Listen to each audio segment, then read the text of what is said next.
Bonjour, everybody, and good evening. Welcome to you all, and thank you for coming out tonight. I see that we've got students, faculty, and community members here. I'm really glad that everybody made it out tonight.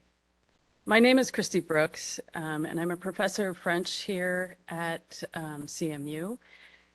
And I have the privilege of being able to work for the college, in particular on the Olga J. and G. Roland Dennison Endowment. Let me tell you a little bit about this. I have to put on my glasses to read about this. This generous endowment allows us to bring to campus noted scholars, artists, and practitioners. Here are some of them right here, to increase our understanding of historical perspectives, cultural traditions and innovations, and political status of Indigenous peoples in particular on this continent.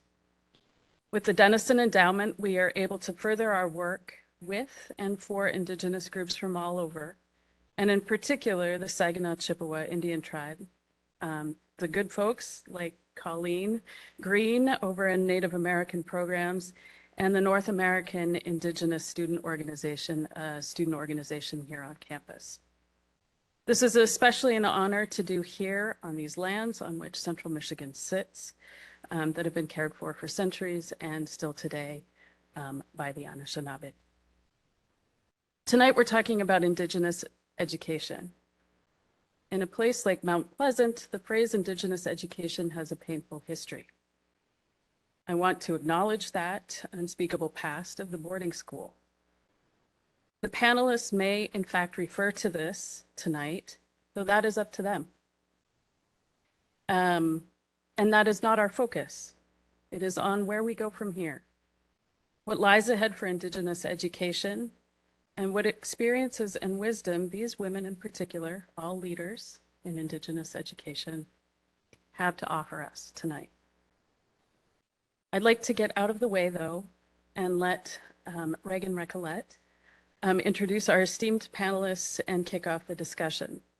Reagan Recollette, a proud Anishinaabe from Wemikong unceded territory on Manitoulin Island. She comes from a long line of strong Indigenous persons from Odawa and Ojibwe territory, spanning from Ontario to Michigan and Wisconsin. Reagan is a sophomore at CMU who is majoring in environmental studies. Ms. Recollette will be our moderator for tonight's panel. So, Chimigwech to all of you, and I'll pass it over to you. Thank you for that very gracious introduction. So now, I don't know if this, now I'm going to introduce all of our panelists here. Again, Chimigwech for joining us tonight. So first we have Christina Sharp, and Christina Sharp is a member of the Saginaw Chippewa Indian Tribe of Michigan.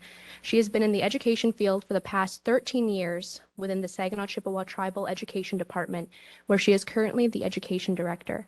Christina received her Bachelor of Business Administration from Northwood University in 2009 and her Master of Science Administration from Central Michigan University in 2014.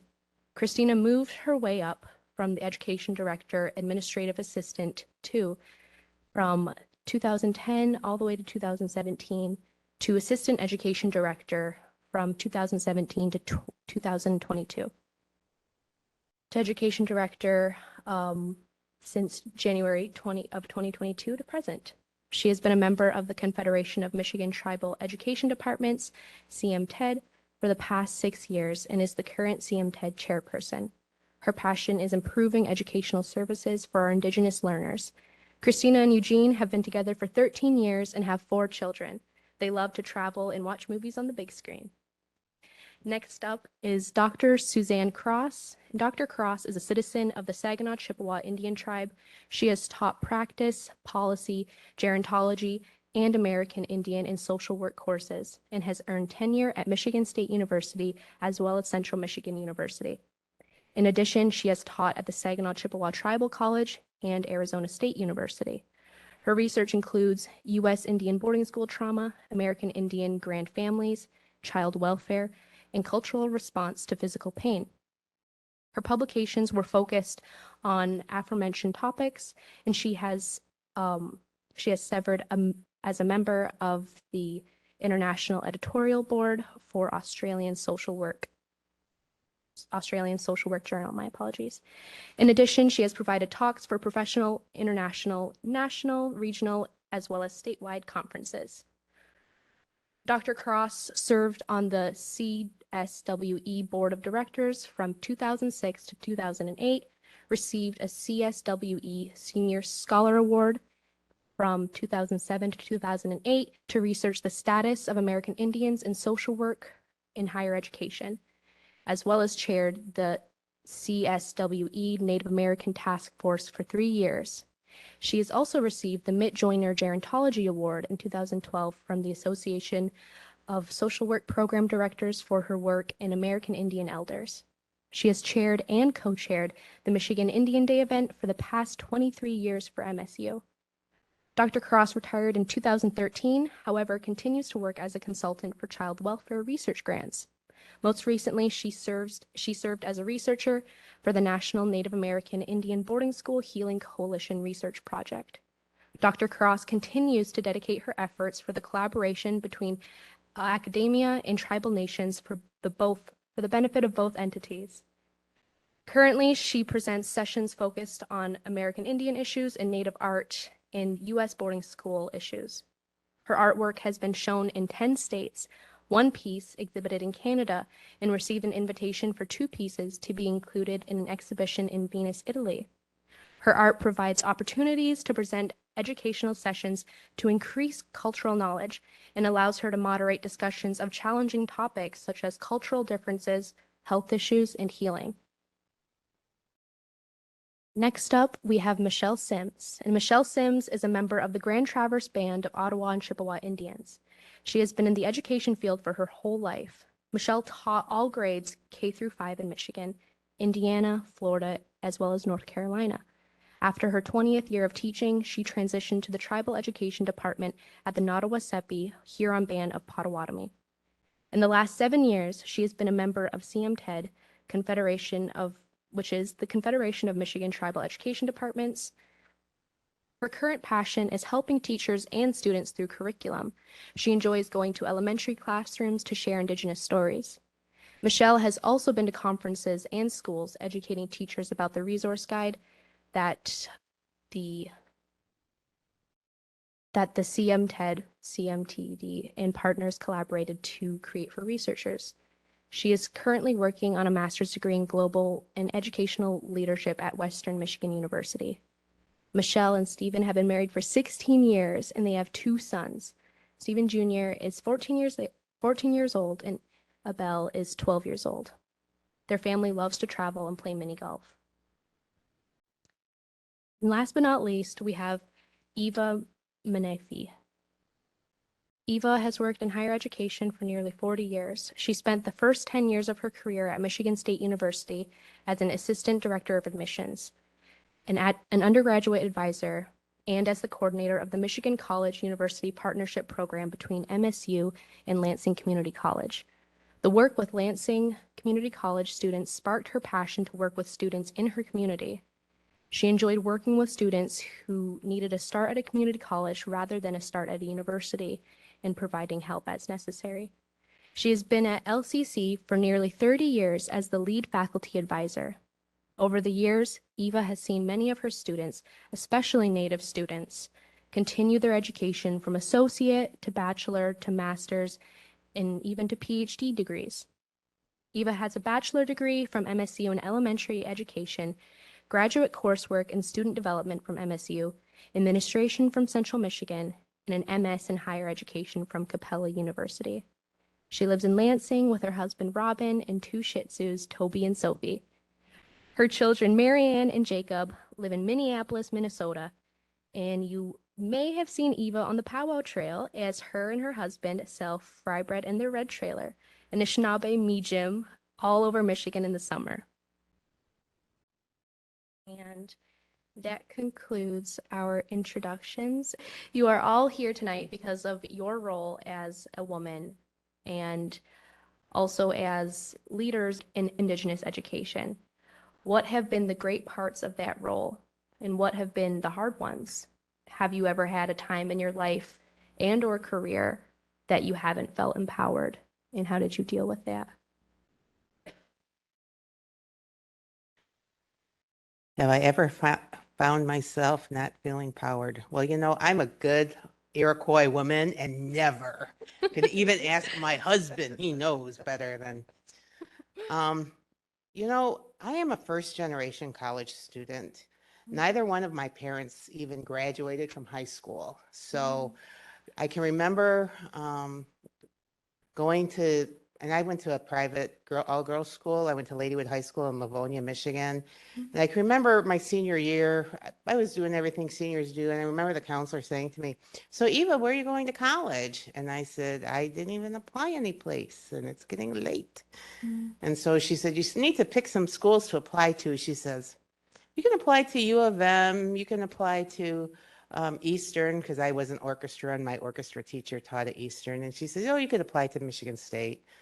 So I said, "Okay." So I did. And that was the year that this great basketball player named Magic Johnson won the NCAA championship at Michigan State University. And where did I have to go? With every one of those other 7,000 freshmen that year, I had to go to MSU. Now, I never went to MSU. I never saw what it was like. I just went there. And I can remember way back then, there was nothing between Novi and Lansing. Farm, farm, farm. And I'm thinking to myself, "Dad, why did you let me go here? Because I don't know. I'm from the city and all I see is corn in the fall." Well, I got there to not have the world's best experience. I can remember going home at Thanksgiving, telling my dad, "I'm going to leave my stuff there and I'm not going to go back because I don't want to go back because I hate it." I absolutely hated MSU. I hated my roommates. I hated my classes. And I wasn't even doing bad in my classes, but I just hated it. It's too far away. I wanted to stay home. And my dad, without a high school education, probably gave me the best advice that I've ever had in my life. He said, "You know what? When you start something, you can't quit." He said, "If you want to come home at the end of the year, you can. But this isn't the end of the year. You have to go back and you have to see what you can do to make it better." Oh, God, I hated that. But I did. I went back. I got more involved in the Native Student Organization at the time. I decided maybe I need to look for some better classes at better times than at 8 o'clock, at 12 o'clock, and 4 o'clock. So I did that. I started getting more involved in student government, and I found my place. Had it not been for my dad telling me that, I probably would have come home and who knows what I would have done. But it was about finding my place. And because of that experience, all the work that I've done with college students all these years, I've always tried to help them find their place.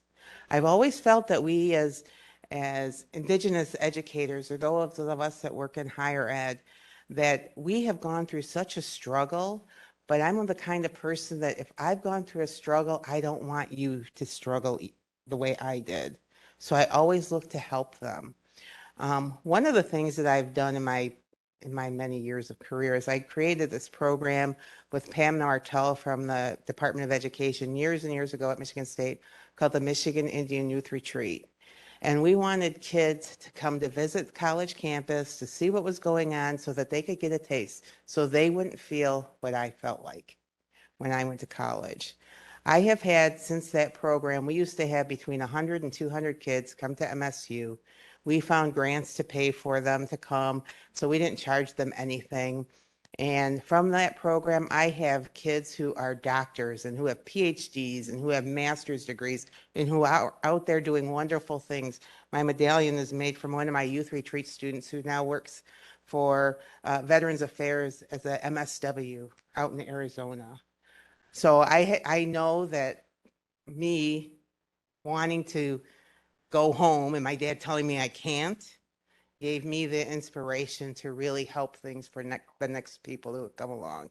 And so that's kind of what I have felt that has been one of my many contributions, a hard time to make it easier for other people. I forgot the Um, question. Yeah, no, it's fine. Thank you, Eva.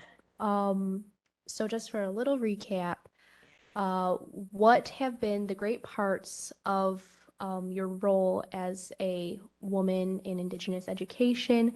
What have been the hard parts of said experience? Have you ever had a time in your life and or your career that you haven't felt empowered navigating those trials and tribulations? Can you say it again? I'll just talk because I can remember all that. Um, Empowered, I think education is empowering in itself. My mother attended the Mount Pleasant Industrial Indian Boarding School. She probably equated to a seventh grade education. And my father was in a one-room school in Cross Village, which is very small. And he probably equaled to a sixth grade education. So I have two older brothers, and we all made it through public high school and never thought about college. We went down to the counselor's office.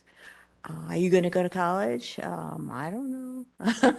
Do your parents have money to send you? No. And so I was put into what's called general education. So I took typing and food service and you know the drill. And so never thought about college for a while because the only person in our whole extended family and my father had 8 siblings, so we had a large family. But the only person that went to college was Mary, and she was the most Caucasian looking person of our family. So I thought, that's what you have to look like to go to college. And I might have been 13 or 14 when I thought that, but it just kind of got ingrained. So, but then my brother went to Lansing Community College, and then he transferred to MSU. So I went to Lansing Community College, and he said, why don't you transfer to Michigan State? How would I do that? So he gave me some pointers, and I transferred to Michigan State because I figured I was at least as smart as he was. And it's a given, right? And so I got my bachelor's degree, and then I worked at the Indian Center in Lansing and working with the elders, which was really enjoyable.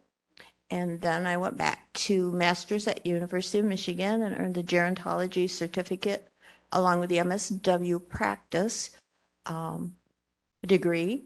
And then I worked at the MSU Counseling Center for 6 years. And then I earned my PhD in higher education administration. So what was that feeling negative thing? I can't remember the negative one. I don't know. I guess I'm stunned still at my age, I'm still stunned by the comments people make because of what I am as a Native person, not as a, well, sometimes as a female too.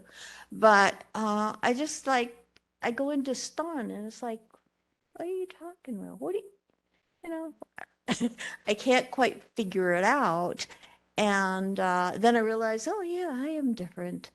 An example of that when I won't say what school I was working at, but I went to the chairperson and I said, well, this professor and I have got these small grants. We're going to put them together and have a class, have it meet at the reservation for the first half of the semester. And then at CMU, oops, I gave the school away. As I better watch what I say. And then CMU the rest of the semester. And it worked out wonderfully because we had same exact number of students from each institution, same number of males, same number of Native people. So it was really a wonderful course. And we did the first part on the reservation, and then nobody wanted to come back to school here. And it's like, well, it's written in the grant, you have to do it. And the idea was behind the idea behind it was to bring the students here to be more comfortable and maybe go from 2 years to 4 years, and that was kind of the plan. But when I first pitched this to my chairperson at the time,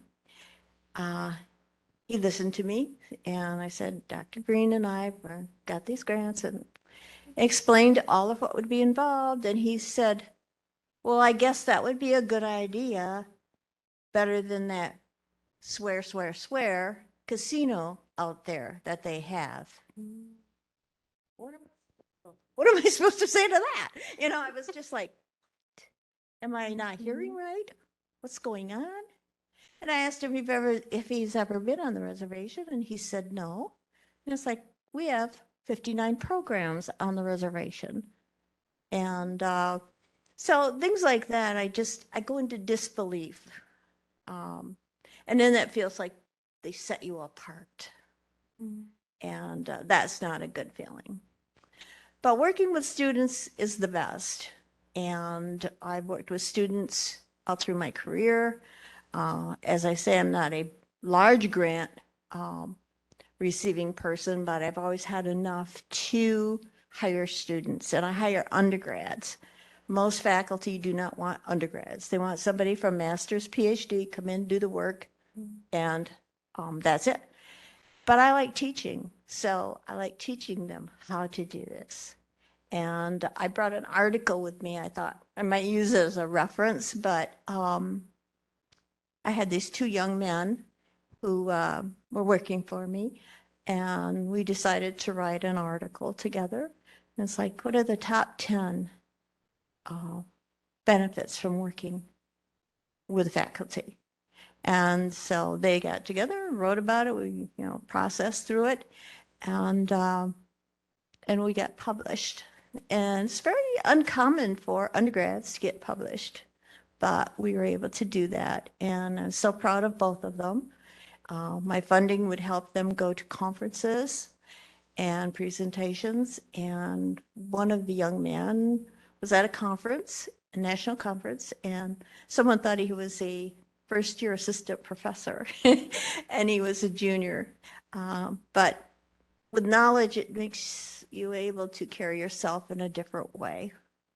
I think that's it for me. Miigwech. Oh, she has a.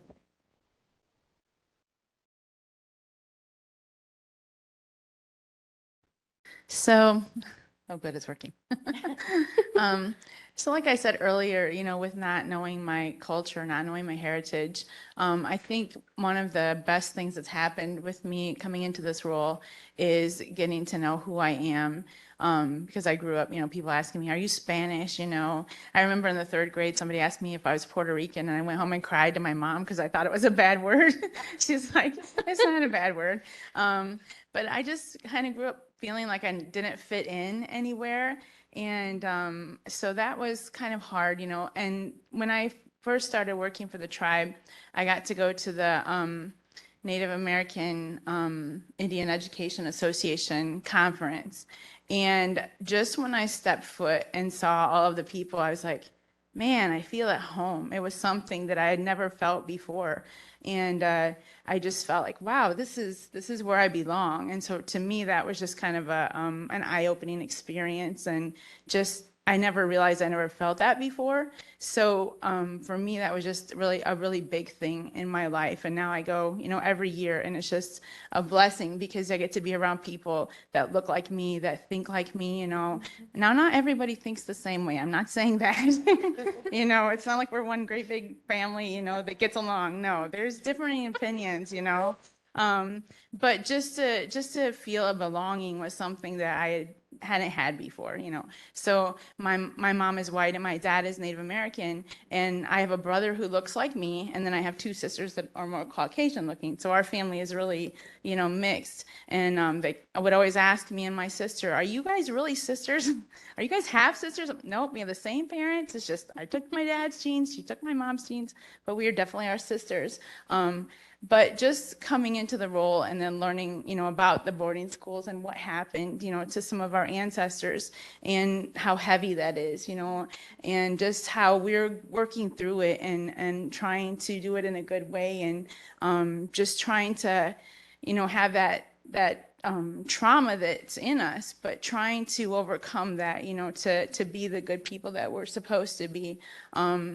But just all the learning that I've done, it's just has been a blessing to me to really get to know who I am. And I take some of it and I take it into my heart. And then other things that I don't fully agree with, you know, I'm like, okay, that's good for you. But for me, you know, I don't quite believe in that. But it's okay, you know, because we're all finding our way, you know, we're all coming from different backgrounds. We have many different, you know, nationalities within us. And so just trying to learn how to temper who I am with my native self, you know, with my religious self, with my other ancestors, just trying to blend it all together to what makes sense to me.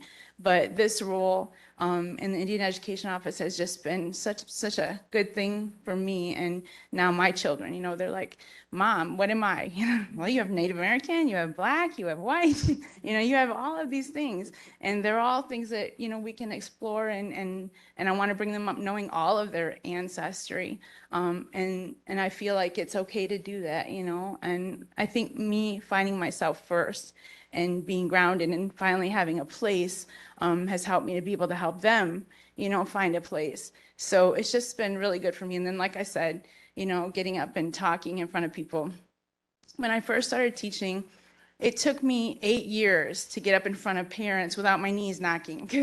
And I would like speak so fast trying to get through parent teacher, you know, orientation, because I was just so scared. But it took me 8 years before I could actually talk in front of people. And then just over the years, you know, of doing teaching, and it's like, okay, that's not so bad anymore. And then once you get comfortable, you know, something else comes in life to stretch you more and to challenge you more. So, you know, with the getting in front of them speaking about Native American, at first I'm like, have I got enough experience? Do I know enough? And my coworker's like, what are you talking about? And I'm like, okay.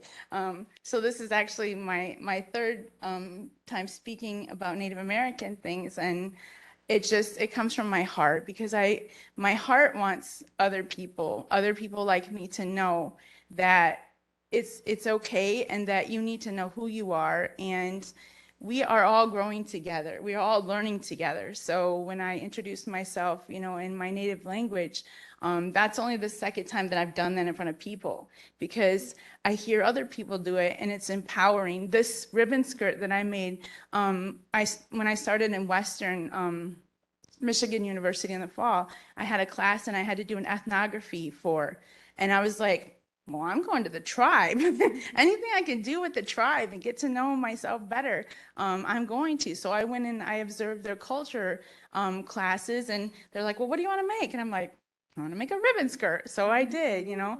And when I first put this on to speak at CMTED, it just was like a relief, you know, like it was empowering, which I didn't know that I didn't have before. But just wearing the ribbon skirt and speaking, you know, I don't know what it is about it, but I know that it's right, you know. And so just those kind of things that in my life, you know, and I'm hoping that all the growing that I'm doing now is going to continue to share and make other people grow, you know, and feel comfortable in who they are.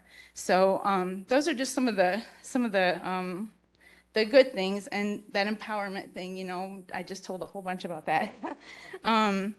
But just, you know, some of the things that are hard in my job is when, you know, I work with students and I help them with education and all of their educational needs. So when I, you know, get a parent who's frustrated and doesn't know how to help their child, you know, and I'm like, well, this is new to me too, but we're going to work through it. But to be able to advocate with them and go to IEP meetings with them and find resources for them, you know, just try my best to help them navigate. Because, you know, when your kid has problems in school or your kid has problems in life, it's hard on you, you know. My son had an IEP in kindergarten. I'm like, I'm a teacher. my husband's a teacher. What did we miss? Yeah, we didn't give him scissors and we didn't give him markers at home because we were afraid he's going to tear up the house. So maybe that was our first mistake and he got behind a little. But there was more to it than that. But when we got into the meeting and all of these people, and it feels like you hit a brick wall, like something's wrong and my son's not learning what he's supposed to learn, and it's really hard and you don't hear a lot during that time. So if I can go in with parents because I know how they feel, I can try to listen for them so that later I can say, well, this is, what they said and here's what we can do.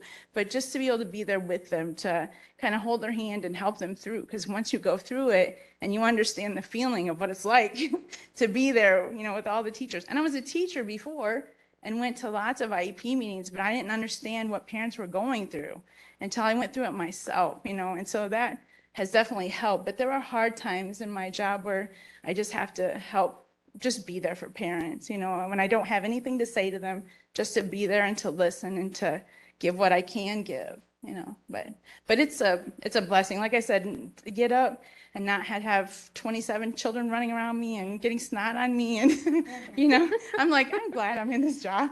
I can handle this job, but I wouldn't go back for anything right now. But I love what I'm doing and I just hope to continue to be there for them and to continue to grow in my own culture. So. All right. Well, there are many great parts of my job as the education director. One of the main great parts is the relationship building with different partnerships and groups that I'm on with the CMTED that is comprised of all 12 federally recognized tribes in Michigan. So it's great to meet on a quarterly basis and see what each tribe is doing for their tribal members and their own communities with education and working collaboratively together to improve educational services for Indigenous youth in the whole state of Michigan. There's also, we work hand in hand with the Michigan Department of Education, Indian Education Initiative. There are wonderful partnerships to work with that we are actually working to change the educational programs in Michigan with the Department of Michigan of Education. Another thing is working with the students. It is so wonderful to be in the school when I get the opportunity to. I just know that one story that I'd like to share is I was coming out of the office one day and a fifth grade student came up to me and she was like, "Are you the boss lady?" I said, "Well, I am the education director, so I guess you can say I'm the boss lady." She was like, "I want to be the boss lady just like you." I said, "And you will one day. Just keep going and doing your best work that you possibly can, and you will be that leader one day." Another one of my great jobs is I'm a handler for one of our social emotional support therapy dogs, Joy. And it is such a blessing to go into the schools with Joy and see the children respond to Joy and Joy respond to the children. The first time we was in the building, when we walked in, there was an upset student and Joy immediately wanted to go to this student. So when we went over to the student, I introduced Joy to the student and asked if the student would like to walk Joy. So we was walking around and we was talking and then about 10 minutes after walking around the school, I was like, "Are you ready to go introduce Joy to your friends in class?" She was like, "Yeah." So, we walk to the classroom, we go in and she just handed over the lead and just took off and went back. Well, after talking with the teacher, this student usually takes about 30-40 minutes to de-escalate before they can get back into the classroom. So they was quite surprised to see that Joy was able to help the student de-escalate to get back into the classroom within 10 minutes. So it's a blessing to see how much that support that Joy gives the students. And it's just, when I go into the school now, it's no longer about me. Everyone is so excited to see Joy. They don't think about Christina anymore.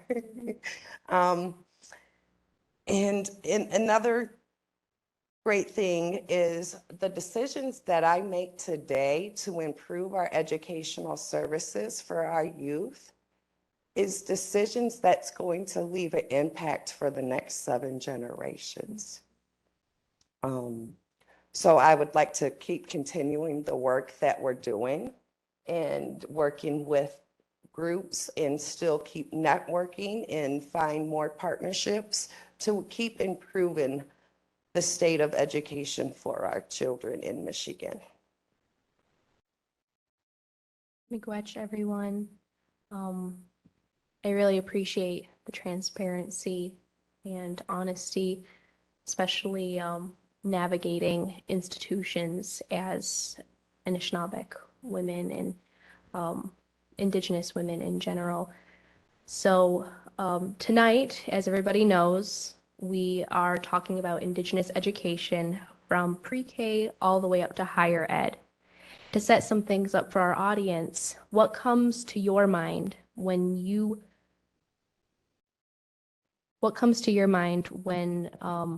defining Indigenous education? I'll toss that over to you, Eva. I knew you would say that. Okay, so in my career and at Michigan State and then now at Lansing Community College, I have never held a job that was the Indian, Native American coordinator, Native American admissions person, Native American advisor. And I've never had a job like that. However, I know how hard it is for Native students to navigate the system. I have always, in my entire career, worked for Native students. There's a Native, well, at LCC, we have this area called the Star Zone. It's where you can register and it's like a one-stop shop. If a Native student comes there and asks one question about something, tuition waiver, Indian programs, whatever, immediately the college calls me. Always. I tell the college, I must be your Indian because I'm the campus Indian. They always have to call me, but that's not my real job. That's a job that I take out of love for my students. And that's what I think is different between other people and the education that or other people in the jobs that they do in education and the role that I feel that I need to play. I didn't have a lot of help when I got started. I had some, but not a lot. I want to make it better. I'm not going to say easier, but I'm going to say better for other Indigenous students that come to college because they need to do that. The other thing too that I think about Indigenous education is I think about just the small numbers of students that we have that are continuing on to higher ed. I mean, I've spent 40 years of my life working for colleges and college students, and I know that now, at least at Lansing Community College, we have the fewest number of Native students that we've ever had. When I first started working at LCC, there was over 200 Native students at Lansing Community College. This fall, we had 48.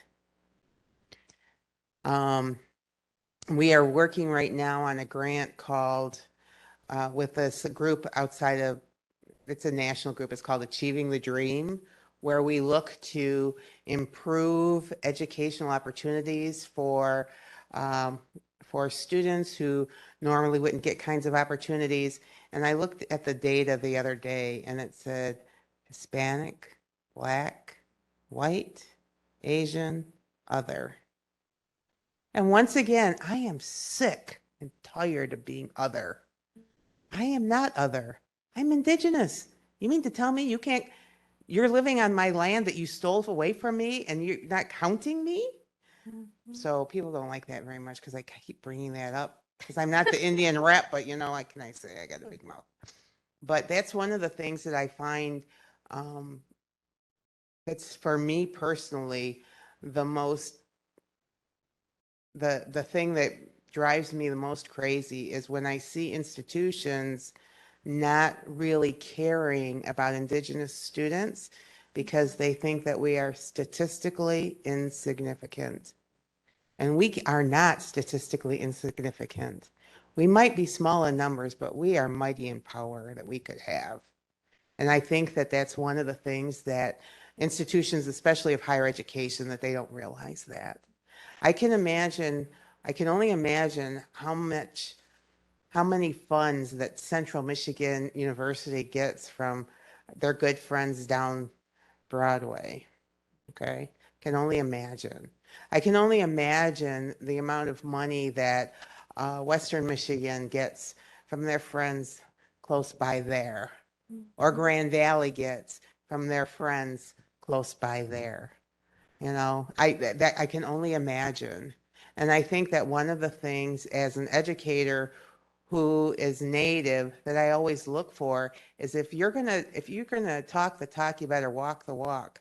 Because I don't always see that. I don't always see us having great programs for Native Americans when I know that half your budget is coming from a tribe that's close to you. And that just irks my goat. But I think that we need to, as educators, we need to continue to fight for our students and fight for them to make sure that they are going to be successful. Um, you know, it's funny, Brian Newland, who is the assistant director of the BIA, was one of my husband's students at Michigan State University many, many years ago. And it's funny when we saw him at one powwow, he came right up to Robin and started talking about all the stuff. And I always see people, there's a lot of students out there that I know stories about because I knew them when they were little and they're now in different kinds of positions. But I want our students, I want our children to have opportunities that their parents didn't have. And so if an opportunity is to go to college and earn something, and when I say go to college, I don't mean you have to go to college and become a PhD. I mean, you can please go to college and be a plumber. Please be an electrician. Please be a carpenter. If you want to do some trades, please weld. If you come to LCC and take 4 classes, you can get a welding job in Lansing paying $25 an hour in 4 classes. And none of those classes are math or English. It's all about welding. Come and do the work. But that's what I want. That's what I want our students to be. I want them to be able to dream the dream and live the dream. That's what I look for. And that's always been my hope.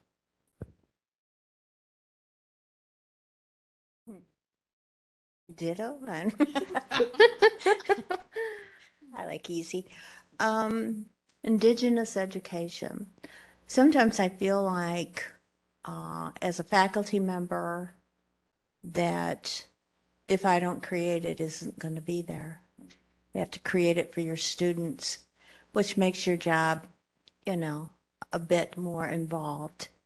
And some other faculty will ask, well, why do you do that? You're always doing something to increase the awareness of Native people. And it's like, well, what else would I do?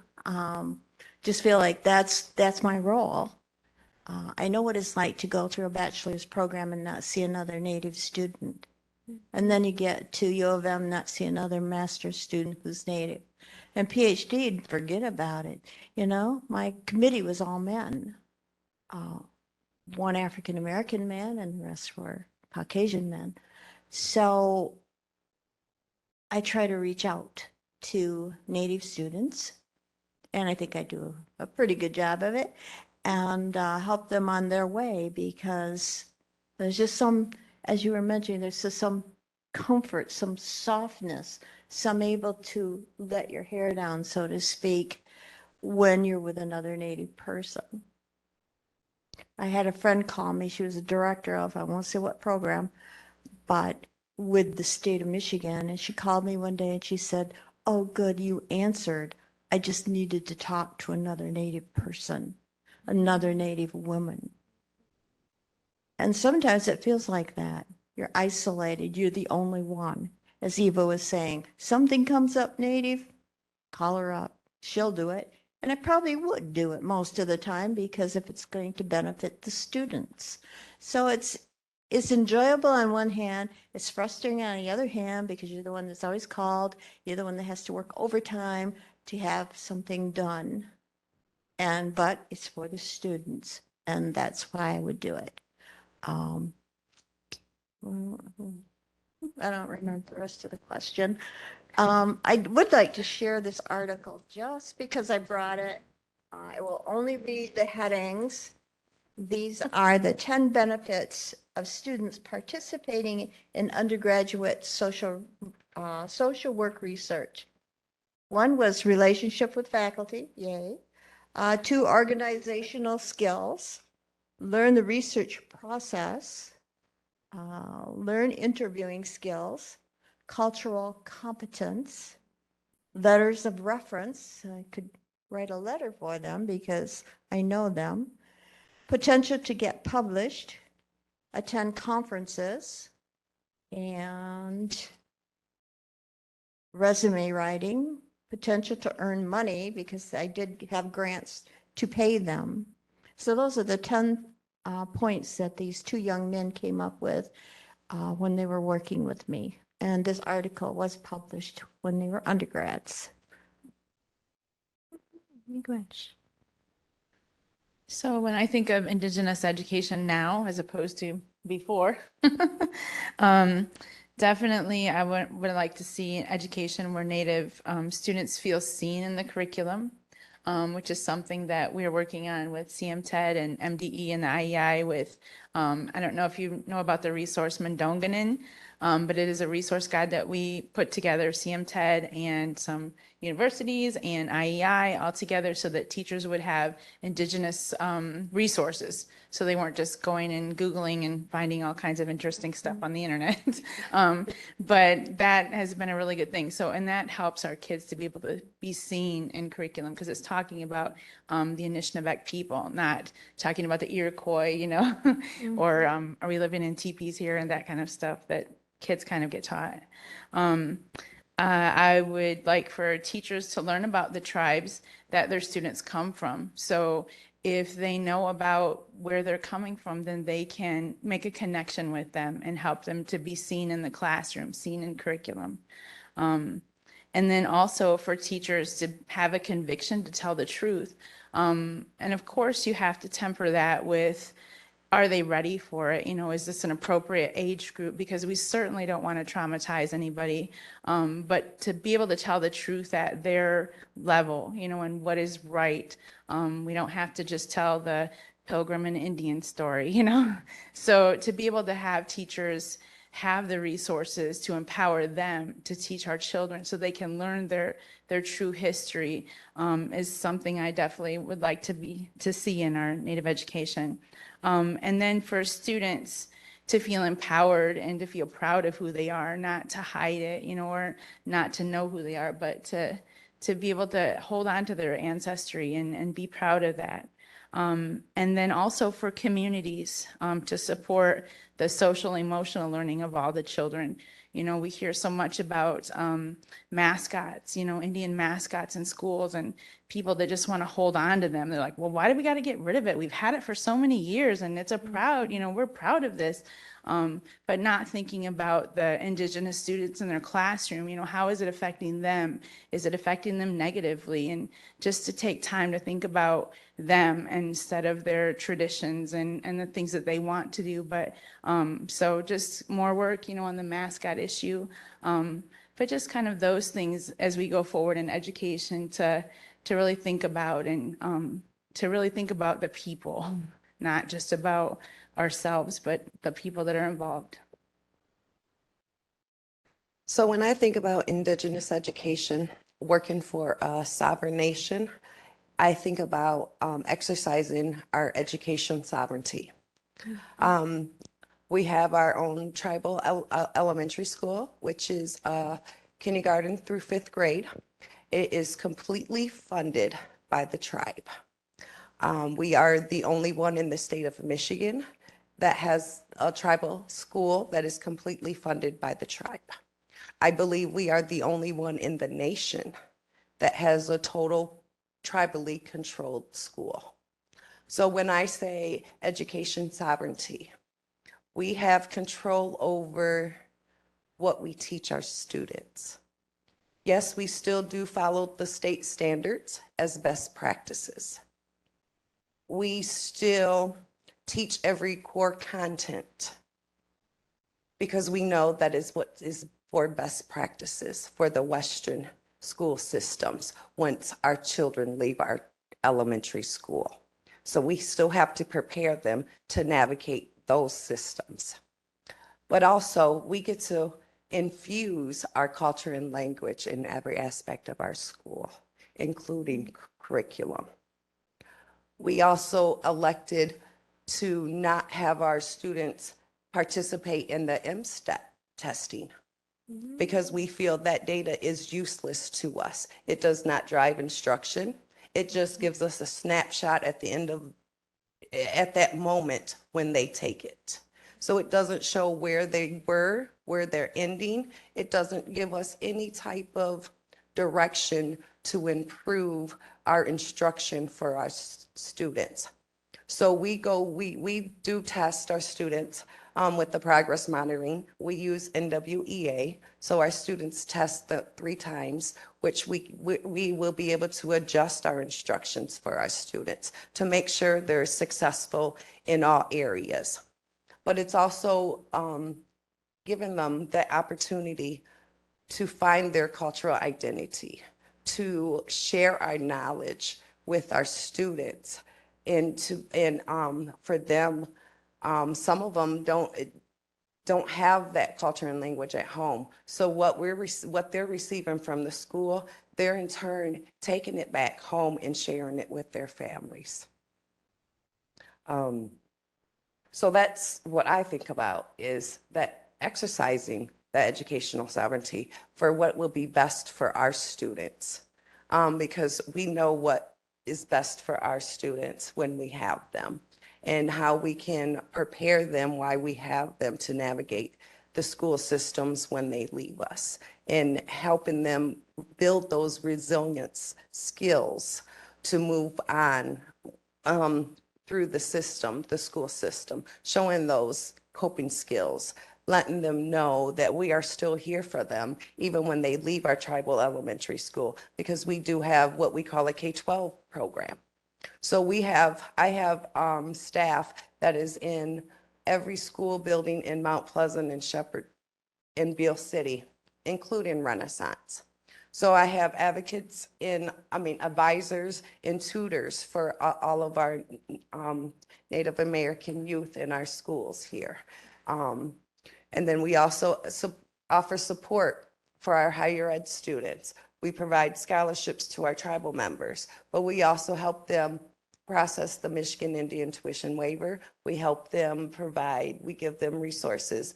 We advocate, we have our higher ed specialist. She goes right into the high schools at least once a trimester to advocate for college, show them for dual enrollment, but also setting them up, letting them know we're here for them once they graduate high school. And then we follow them all the way through their college career. So that's it. Thank you. Miigwech, Christina, and everyone for contributing. Next, we are going to be talking about the state of things currently. Now, Indigenous education across history obviously takes on multiple meanings. And as the granddaughter of a boarding school survivor, I, as well as many other community members, can attest that some of these areas and themes are unspeakably painful.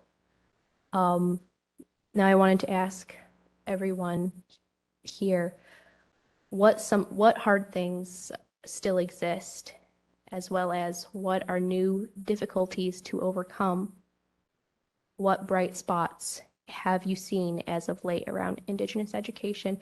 We can save the last question. It kind of seeps into the next one. I'm sorry. So just to clarify, what hard things still exist and what are new difficulties to overcome pertaining to Indigenous education across history.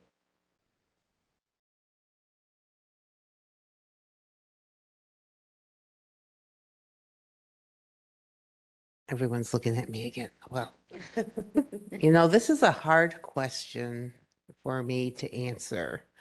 Um,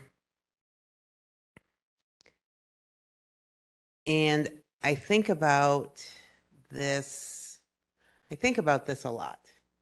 And the reason I think about it a lot is because I dream that that we will have that I dream someday that Michigan will be like Minnesota. And when I go, my daughter, I'm full of stories. So the only way I can explain something is if I tell you a story. So let me tell you a story. So my daughter played women's ice hockey in Michigan, and she was recruited by schools all over the state. She was a really good athlete at the time. And she decided to play women's ice hockey for the University of Minnesota. And I took her there and I dropped her off and I told the coach, you better take care of my daughter. Just like my mom told Debbie Galvin, who was the Native American counselor at Michigan State, she had to take care of me. So I told someone to take care of her because she was far away from home. And I guess I really didn't know a lot about Minnesota, as I found out quickly. But it was her freshman year and she had this class and she says to me, she goes, Mom, I can't believe what I have to do. And I said, great, what do you have to do? She says, I have to go and play with the kids at the Indian Center. Okay, I'm from Detroit originally. I know what the Indian Center looked like. And then I lived in Lansing and I know what their Indian Center looked like. And now she's in Minneapolis. And their Indian Center didn't look like any Indian Center I ever saw before. They had a youth program that was after school. They had about, I don't know, 50 kids that came there, all native. She was excited one day because she said that the grandmas were there making lunch. And she sent me a picture. And what was this pot full of goulash? My daughter's favorite food in the world. And so I was thinking, oh, so they have an after school program with 50 or more kids that ever come who get to play, who get to do homework, and get to eat goulash before they have to go home. I wish that every community, every urban community, had a program like that for our Indigenous youth, because there they would get to learn more about what it's like. When I was little growing up, my dad was the president of the North American Indian Association in Detroit. We used to meet at the YWCA downtown Detroit, and I have a zillion Native friends because my parents brought us there all the time. And we didn't, my dad always said the largest reservation in Michigan was really Wayne, Oakland, and Macomb County, because we had more Indians than any place else, but we weren't all from Michigan. And so I got to know a lot of people. And I think that having that part of my life is what made me more grounded as being a Native woman, that helped me know my culture, even though I grew up in the city. It really helped me. And I really wish that in today's world, I would have thought from the time that I was little, going to NAIA and participating in things there, to the time I turned 62 now, I would have wished that by now, that dream of seeing Native students in more places, understanding their Native heritage, would have grown so much more than it has. Sometimes feel like, especially in Michigan, that our Native children get the shaft because they don't get to learn about what it's like to be a Native person. Sometimes they don't get to even understand what being Native is until they come to college and they happen to check the box. And so someone calls them and says, come on with us. We're going to make some fried bread, or we're going to have a powwow, or we're going to make a ribbon skirt, or we're going to do something. And I just find that so sad because while we're doing great things and having great programs at the tribes now, those students who don't have the opportunity to be close to their tribe don't get those extra opportunities. We used to have great Title IX programs in the state, and they were big, and they were in a lot of urban areas. But as funding got cut, that was one of the things got cut. They don't have that anymore. Or maybe they might have in Lansing. We have someone who works for our Indian education program. I think she's half-time. And I think in Lansing, we have a lot of Native students in all of our schools. But our half-time person was able to get the Sexton big red name gone. So now they have a different name. But, you know, all the work that she can do, she only works half-time. So we have to think about that. I think that's one of the things for me that's the biggest disappointment in in my life as a Native educator, is that I would have thought that by now we would have been farther ahead than where we are. I just wanted to ask one quick clarifying question, Eva. So is Title IX the higher education version of Title VII somewhat?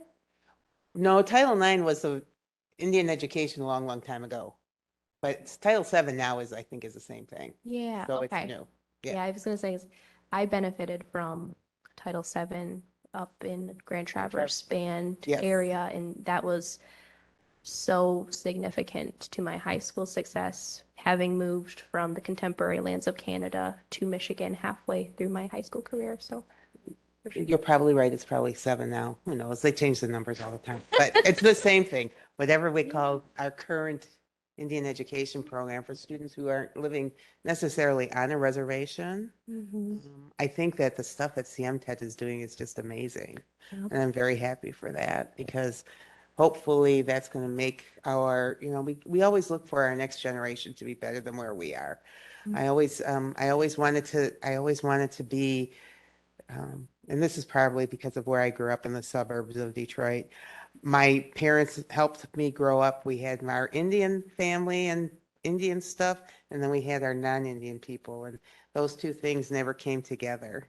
But as my kids grew up, I'm sorry, they had to come together because that's how we live our lives, right? And so when my daughter started working, or was working with the Indian Center in Minneapolis, it was just natural for her to go there. Her first job was at the Mystic Lake Human Resources Department. You know, my son had a job in one of the kitchens at Mystic. So they were around natives, the Shakopee natives, all the time. So it was just something that became a part of their life. And I just wish that all Native students had that opportunity. And you're right, Eva. It's actually Title VI now. Oh, okay. Miigwech. That's the question. I'm sorry. Yeah, no, you're fine. I get involved in her story. Dr. Cross. I know you do have a good storytelling to you, Eva. I'm getting wrapped up in it too. So, just to recap, Indigenous education across history obviously takes on multiple meanings. What hard things still exist, as well as what are new difficulties to overcome pertaining to this area? I think the hard things that still exist, as Eva said, the number of students. It's difficult being the only one. And then you're in a class and the faculty or teacher, if you're on, you know, K through 12, look to you to explain things. I mean, my son, I went by his room one day and he's packing his suitcase, and I thought, is he running away? I mean, it's like, we didn't even have an argument and he's running away. And I go into his room and he's putting his traditional clothing in a small suitcase that he took to powwows. And so I sat on the bed and said, what you doing? I'm packing. Very methodically putting his items in the suitcase. And I said, well, where are you going with those? And he said, to school.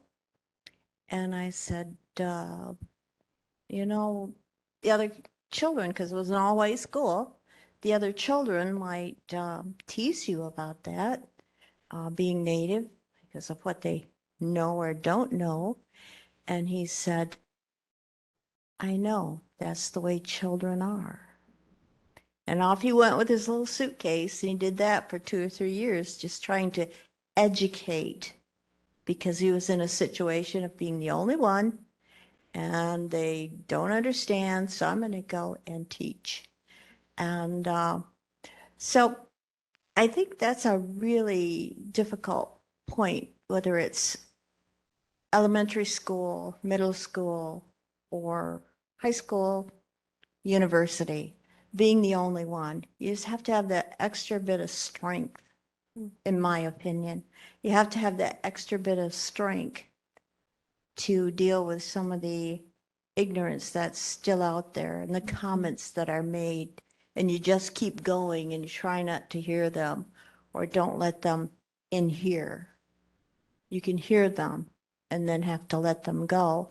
Otherwise, you might stop. And I know people who have stopped and never came back to earn their degrees. Also, in the classroom, you're the authority. They can teach about African Americans, about Mexican Americans, although usually that's migrants. But when it comes to Native people, you're the one that has to share and tell, and then if it's followed up by, well, I thought it was this, or I thought it was that. If it's your teacher, are you going to disagree with them? Or your professor, are you going to disagree with them? So there's that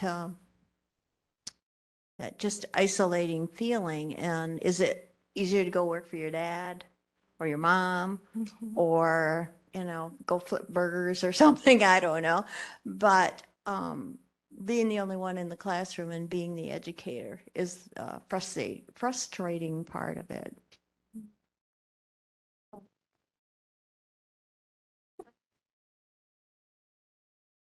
I was thinking about when you were talking about checking the box, and what you were and having to check other.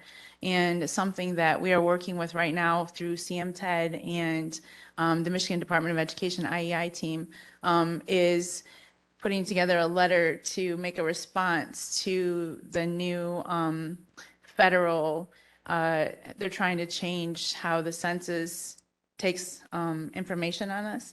And so one of the things that we're trying to advocate for is, to have, Native American box, first of all, Indigenous peoples, but then also, to have a place to put your tribe that you're affiliated with, or who you identify with.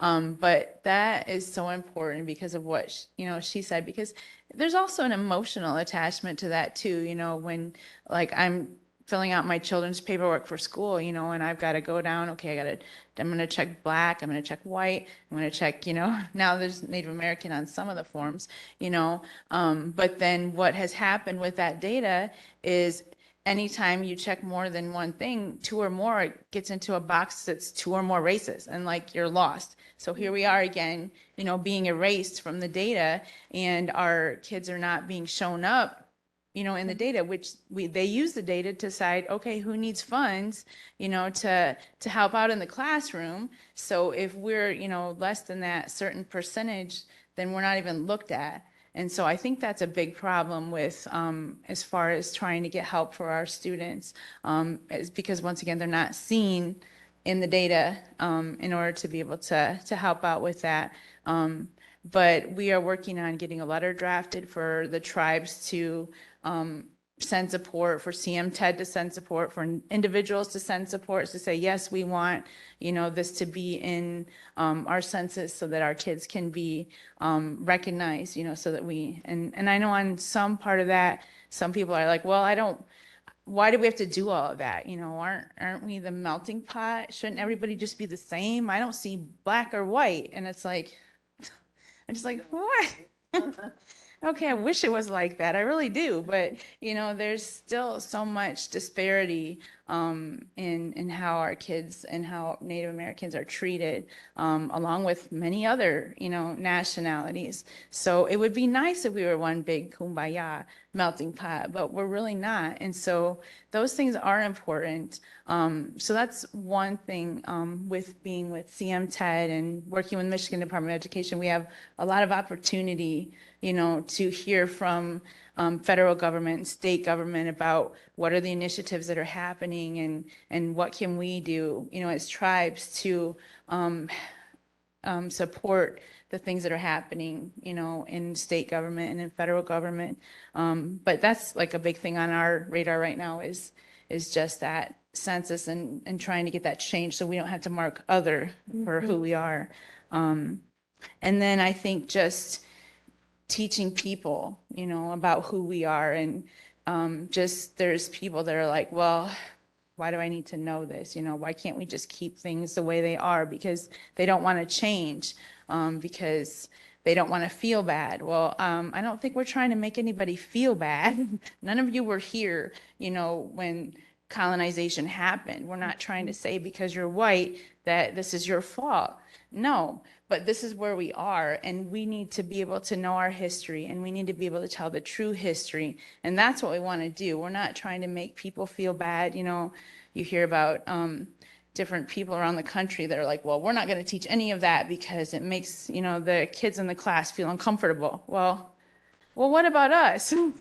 You know, that we haven't even learned, you know, and how can we heal from the things that have happened to our people if we don't talk about them and we don't recognize them? But I think it's just a matter of mindsets and where people are at, and just trying to get them to realize we need to know the truth, we need to share the truth, and we need to let people be, you know, who they are and not continue the dishonesty. So those are some hard things, and you know. Miigwech. So to continue on with the conversation about data collection, Michelle just talked about at the federal level. There's also an issue at the state level with educational data collection as well.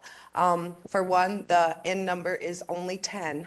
So if we don't have 10 or more students in a grade or in a school building, we don't get any information back from them because there's not enough students to collect the data to give us any information about our students. And another thing is it's just Native American. It doesn't break down by any tribal nations. So as the director for the Saginaw Chippewa Indian Tribe, I could not contact the state of Michigan and ask, how are the Saginaw Chippewa tribal members doing in school, in K through 12 schools? They would not be able to provide me with any type of data specifically for my students. So we come in, we realize this is an issue, and it's not just say CHIP, but it's for all tribal nations in the state of Michigan. We should be able to contact and use the state of Michigan as a resource to see how all of our students are doing, not just the ones that are local, not the ones that we receive the Title VI funding for, because we have the information sharing agreement with our families and the schools. But we should be able to have access to how all of our students are doing in the state of Michigan. So that is another some discussions we are having at CMTED in trying to figure out ways of how we could work with the state of Michigan to improve that data collection. Also, another hard thing is that all tribal nations are still facing is the loss of language. And how do we revitalize the Anishinaabe-Moan? It is a very difficult language to teach and to learn. So it is a blessing, you know, we do have what we call our Anishinaabe-Moan Anishinaabe Language Revitalization Department. So that is what our Early Childhood Education Center is focused on. We have a 2-, 3-, and 4-year-old program, but the instruction is all completely in Anishinaabe-Moan. But that's only for 3 years. We're not going to get fluent speakers after 3 years. Yeah. So, you know, we need to continue, and it's hard. What is that perfect program? How do we start producing these fluent speakers? Because there's not no one answer. It's not a one size fits all. It's not going to be all wrapped in a bow and that we can just open up and start using. It takes time, and it takes dedication, and it takes commitment, and it takes for your community to be ready to learn. Miigwech, Christina.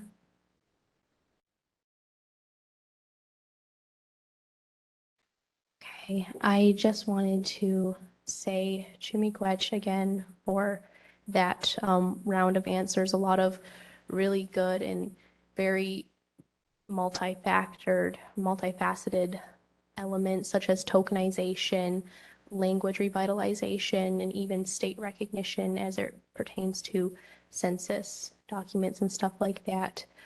I feel like it's often a double-edged sword being a Native person in any educational sphere because you are somewhat tasked with this unspoken obligation to educate the people around you in some sort of capacity, while having to acknowledge the fact that there have been systemic strides to not teach what you are having to fill in.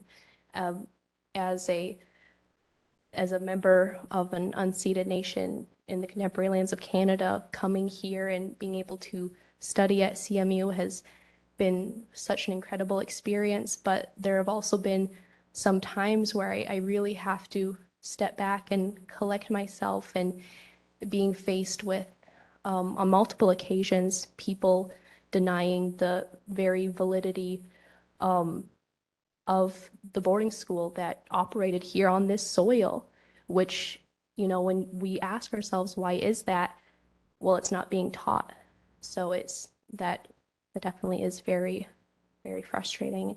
And I wanted to say, of course, Miigwech again, but we do recognize that we have gone a little bit over. They call this running on Indian time back home, but I did want to open it up for anybody here in the audience. If you have a question, please, please take advantage of this amazing panel here. I did not want to take a seat sitting down because I do not feel like I have earned that little spot, but please, we are open to questions now, and I can either maybe like run the microphone down, or if you're comfortable just speaking out loud. Sorry.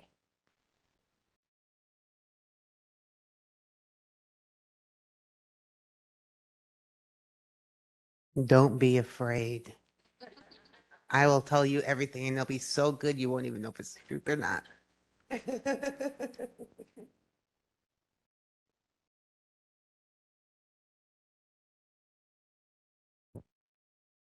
Do you have ideas for how CMU can partner better with with our local tribe, with the indigenous peoples in Michigan to educate our students, all of our students better?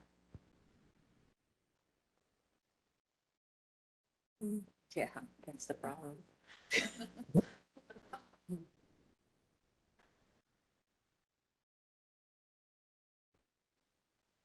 I know that we are working right now with between CMTED and the Indian Education Initiative to put together a history curriculum for teachers, and it is going to be place-based.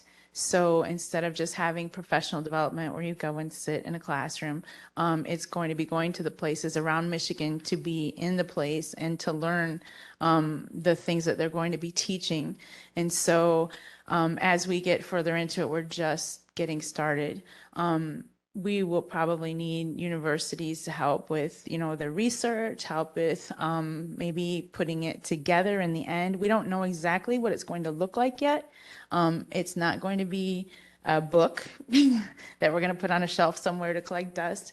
But as a team, we have been trying to figure out the right way to do this. So we are going to be going into tribal communities to speak with tribes to see what is it that they want to be taught, what do they have that we need teachers to know so they can teach students. And so our first step is to meet with all the tribes in Michigan. And then as a team, we're actually going to go on a place-based learning ourselves so that we can see what is good, what works, So I know that we are going to be needing partners soon. First, we're starting with tribes and working with native language speakers And once we get that going, then reaching out to universities for help in that area. So I know that will be coming. One of the things that I think is really important too is to get Native students to get to campus. I think that CMU has a summer program, don't you? You know, to make sure that Native students come here. And I know that Colleen puts the program on, but it's not Colleen's program.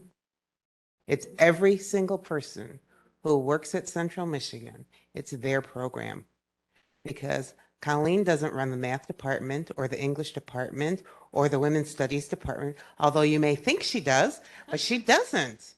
And she could. But I think that when students are here,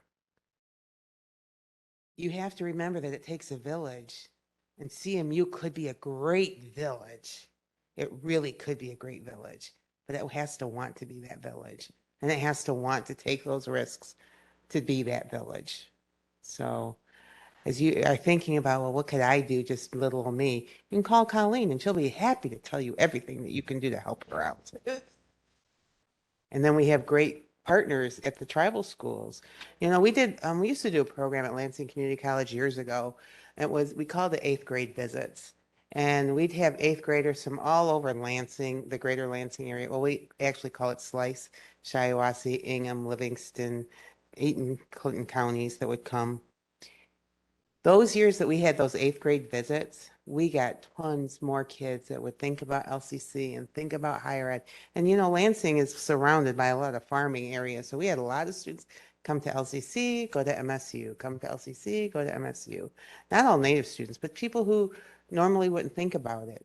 But you have a treasure across the road that you could be bringing to campus and having some kind of something for 5th graders from the tribal school or the 8th graders from Shepherd that come to get that opportunity that they normally wouldn't get. Something to think about. And I would say continue to look for those ways to partnership with tribal colleges. Those 2+2 pathways in every major that the tribal college may offer.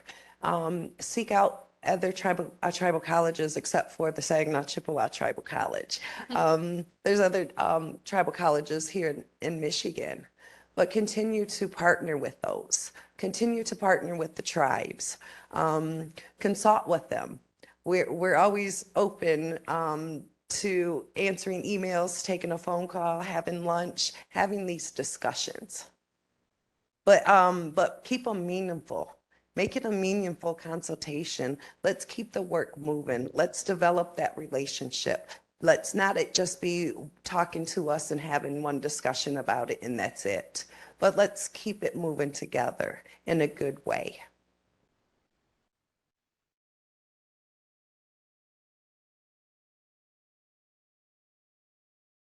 Thank you.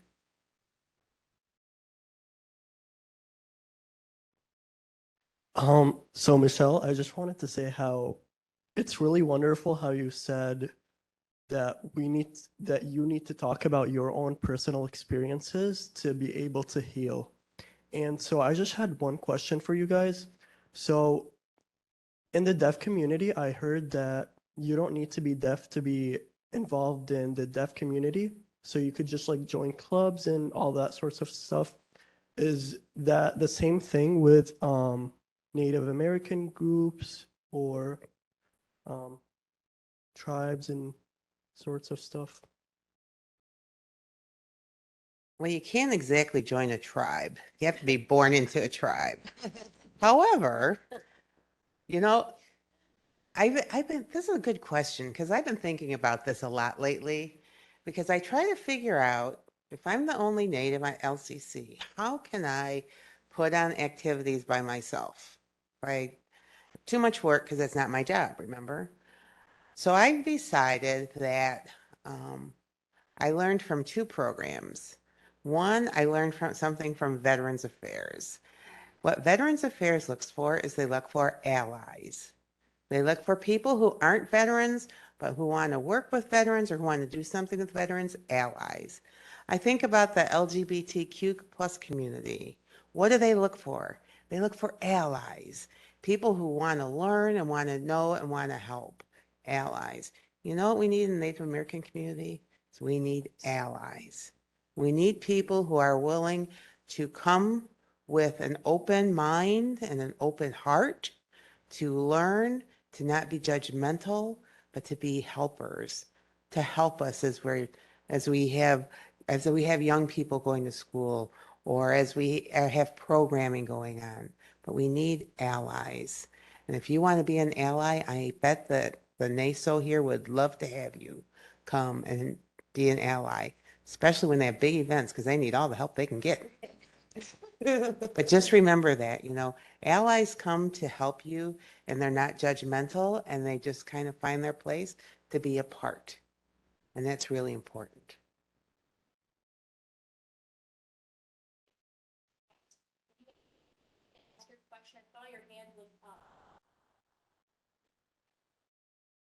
I could have been mistaken. Oh.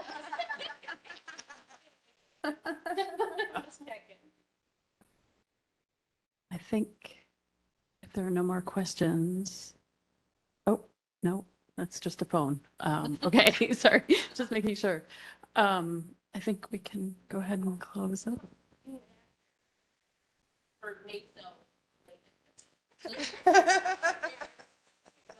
There you go. You Glitch. For taking the time out of your days to travel to CMU and to share some really good medicine and, insight with everybody here and everybody watching. So if we could give our panelists a wonderful and very gracious round of applause.